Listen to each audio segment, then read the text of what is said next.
Hello everyone, welcome to स्वरूप classes YouTube channel. आज हम लोग पढ़ेंगे रिलेशनशिप बिटवीन के ए एंड के बी। इक्विलिब्रियम कांस्टेंट्स हैं दोनों ही, और इन दोनों को ही हम डिफाइन कर चुके हैं कि इक्विलिब्रियम कांस्टेंट के ए जिसे हम कहते हैं dissociation constant for a acid, के बी जिसे हम कहते हैं dissociation constant for a base. तो इन दोनों को ही हम लोग ने पूरा डेरिवेशन दिया है, हमने पढ़ा है कि ये क्या होते हैं। अभी अब देखेंगे कि इन्हें हम को रिलेट कैसे कर सकते हैं। किसी भी एक एसिड का कॉन्जुगेट बेस की थ्योरी से थोड़ा रिलेट करके पढ़ते हैं। तो चलिए स्टार्ट करते हैं। हम मान लेते हैं कि हमें एसिड और बेस को लेट करना होगा। तो अगर हम मान लें let H A be a weak acid, तो मान लेते हैं कि एच ए एक वीक एसिड है, और अगर ये वीक एसिड है तो हमें पता है कि ये इक्विलिब्रियम मेंटेन कर सकता है। हम मान ले ये एक्वस स्टेट में ब्रेक हुआ है, प्लस H2O ब्रेक करके ये हमें दे देगा H प्लस आयन, जो वाटर के साथ मिलके H3O प्लस बना लेगा, और A माइनस आयन। यहाँ से हम इसके लिए इक्विलिब्रियम कांस्टेंट लिख सकते हैं, जैसा हमने कुछ लास्ट प्रीवियस लेक्चर में देखा हुआ है। A minus divided by HA, ये है के ए, जिसकी वैल्यू हम यहाँ से पता कर सकते हैं। देन हमें जिस के बी के बारे में बात करनी है वो कोई भी बेस का नहीं हो सकता। ये के ए और के बी एक दूसरे के कॉन्जुगेट एसिड बेस में ही होंगे। मतलब अगर हम एसिड लेके चले हैं तो उसका कॉन्जुगेट बेस, अगर हम बेस लेके चले हैं तो उसका कॉन्जुगेट एसिड। तो चलिए इस बात को थोड़ा रिवाइंड कर लें। हमें पता है कि अगर ये एसिड है तो इसका जो आयन अभी हमें मिलेगा इसको हम बोलते थे कॉन्जुगेट बेस, क्योंकि इसके पास टेंडेंसी थी इलेक्ट्रॉन H प्लस आयन देने की, तो अभी इसके पास टेंडेंसी है H प्लस आयन एक्सेप्ट करने की। तो यहाँ पे हम लिखेंगे कॉन्जुगेट बेस के लिए कॉन्जुगेट बेस। कॉन्जुगेट बेस है A माइनस, तो इसकी भी हम आयनाइजेशन बता सकते हैं। तो अगर ये वाटर के साथ इंटरेक्ट करा है तो ये बना देगा HA वापस से, और हमें मिल जाएगा OH माइनस आयन। इसके लिए भी हम कांस्टेंट लिख सकते हैं। वाटर को हर बार इंटरेक्ट करेंगे, जैसा हमने कहा था वाटर एक लिक्विड है और लिक्विड का कंसंट्रेशन हम कांस्टेंट मानते हैं। तो ये हुआ के B.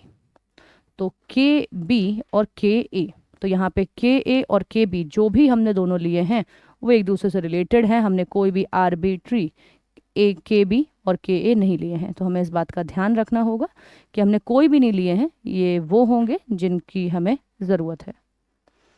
Okay, just a minute. Then इस के ए और के बी को हम कैसे रिलेट कर सकते हैं, तो इसे जानने के लिए हम लोगों को इसे मल्टीप्लाई करके देखना होगा, जिससे हमें एक प्रॉपर रिजल्ट मिलने वाला है। इसलिए हम ऐसा कर रहे हैं। के ए और के बी को अगर हम मल्टीप्लाई कर दें तो चलिए मैं दोनों वैल्यू यहाँ पे लिख देती हूँ। H3O plus ion, A minus ion divided by HA। Then यहाँ के लिए हम लिख सकते हैं HaOH minus ion divided by A minus. तो अगर हम यहाँ पे कुछ इस तरीके से इसे लिखें तो चलिए देखते हैं क्या क्या कैंसिल हो जाएगा। A माइनस कैंसिल हो जाएगा, HA कैंसिल हो जाएगा, and then we are left with H plus ion जो अभी हाइड्रोनियम की फॉर्म पे है, और हाइड्रोनियम आयन हमें मिल जाएगा जो यहाँ पे लिखा हुआ है, और यहाँ पे हमें मिलेगा OH minus ion. That means ये हमें पता है कि ये खुद जो ये आयन्स हैं ये वाटर के अंदर प्रेजेंट होते हैं, और इनके प्रोडक्ट को हम आयनिक प्रोडक्ट ऑफ वाटर कहते हैं, जो KW से डिनोट करा जाता है। तो रिजल्टिंग जो हमें यहाँ पे रिलेशन मिल रहा है वो है KA into KB is equal to KW।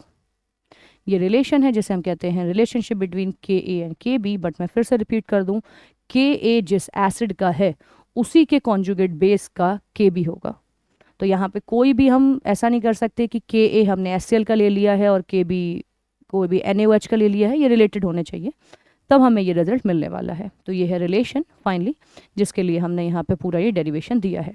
हम डायरेक्टली इसे लर्न रख सकते हैं, जिससे हमें अगर किसी भी क्वेश्चन में एसिड के लिए KB पूछा गया है तो हम इस रिलेशन से पता कर लेंगे, क्योंकि हमें KW की वैल्यू पता है जो होती है 10 टू दी पावर -14। 10⁻⁻14 kW की वैल्यू है, और ये वैसे रूम टेम्परेचर पे होती है और इसी को ज़्यादातर यूज़ करा जाता है। कुछ डिफरेंट वैल्यू हमें अगर बताई गई होगी तो ही उसे लेंगे, और जो ज़्यादा अभी तक ऑब्जर्व नहीं करा गया है। देन इनको हम फर्दर के ए और के बी हो गया, इसी का रिलेशन हम इन्हीं के हेल्प से कर सकते हैं पी के ए और पी के बी का। तो चलिए उसे और देख लेते हैं। Relationship between, so relationship between pKa and pKb, तो ये एक दूसरे से कैसे रिलेट करते हैं चलिए देखते हैं। तो फर्स्ट हमने देखा अभी Ka और Kb अगर मल्टीप्लाई कर दिए जाएं तो ये दोनों हमें Kw दे देंगे। Pka और Pkb के बारे में हम जानते हैं, ये माइनस लॉग होता है। So minus log Ka multiplied by Kb is equal to minus log Kw. Then Ka और Kb मल्टीप्लाई में है तो log a प्लस बी होता है, log a इंटू बी होता है, log a plus log b। तो माइनस मल्टीप्लाई हम डिस्ट्रीब्यूट कर देंगे पूरे में तो दोनों नेगेटिव में आ जाएंगे। इसको हम लिख सकते हैं पी के ए और माइनस के साथ हम लिख सकते हैं पी के बी, इसलिए बीच में प्लस रह जाएगा, और इसे हम लिख सकते हैं पी के डब्ल्यू। तो ये हमें एक न्यू रिलेशन मिला है in terms of p K a and p K b. तो ये हो जाएगा p K a plus p K b is equal to p K डब्ल्यू। अगर आप इसे चाहें के डब्ल्यू की वैल्यू रखना जो 298 केल्विन पे होता है 10⁻⁻14, तो यहाँ पे हमें मिल जाएगा कि दोनों सम करके जो वैल्यू हमें देंगे वो होगा 14। सेम रिजल्ट है जैसा हमने पीएच और पीओएच के साथ देखा था। तो अगर पीएच और पीओएच में भी यही था कि दोनों का सम में हमेशा 14 रहता है, क्योंकि वो भी के डब्ल्यू के ही बराबर रहते थे। तो वहाँ से भी हमने ऐसा ही डेरिवेशन लिया था।